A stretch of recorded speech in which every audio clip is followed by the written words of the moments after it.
হাজীগঞ্জে truck ও অটোরিকশার মুখোমুখি সংঘর্ষে অন্তঃসত্ত্বাসহ নিহত ৩।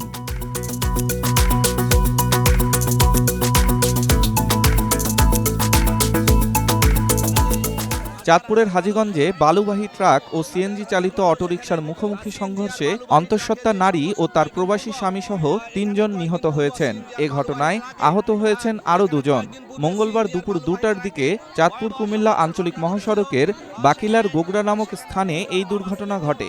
জানা গেছে, চাঁদপুর থেকে কুমিল্লাগামী বালুবাহী ট্রাক ও সিএনজি চালিত অটোরিকশার মুখোমুখি সংঘর্ষে ঘটনাস্থলেই গোগড়া গ্রামের রফিক হাওলাদারের ছেলে সবুজ হাওলাদার নিহত হন। পরে আহতদের উদ্ধার করে স্থানীয়রা চাঁদপুর সদর হাসপাতালে নিলে কর্তব্যরত চিকিৎসক হাজীগঞ্জের ফুলছোয়া গ্রামের ওমান প্রবাসী মোজাম্মেল এবং তার স্ত্রী পিঙ্কিকে মৃত ঘোষণা করেন।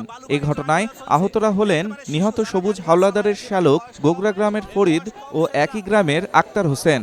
এদিকে ভয়াবহ এই দুর্ঘটনার খবর শুনে ঘটনাস্থলে ছুটে যান হাজীগঞ্জ উপজেলা নির্বাহী কর্মকর্তা তাপসশীল অফিসার ইনচার্জ মোহাম্মদ আব্দুর রশিদ ও হাজীগঞ্জ ফায়ার সার্ভিস। পরে ওসি মোহাম্মদ আব্দুর রশিদ বলেন, খবর পেয়ে ঘটনাস্থলে উপস্থিত হয়ে ঘাতক ট্রাকটি আটক করেছি।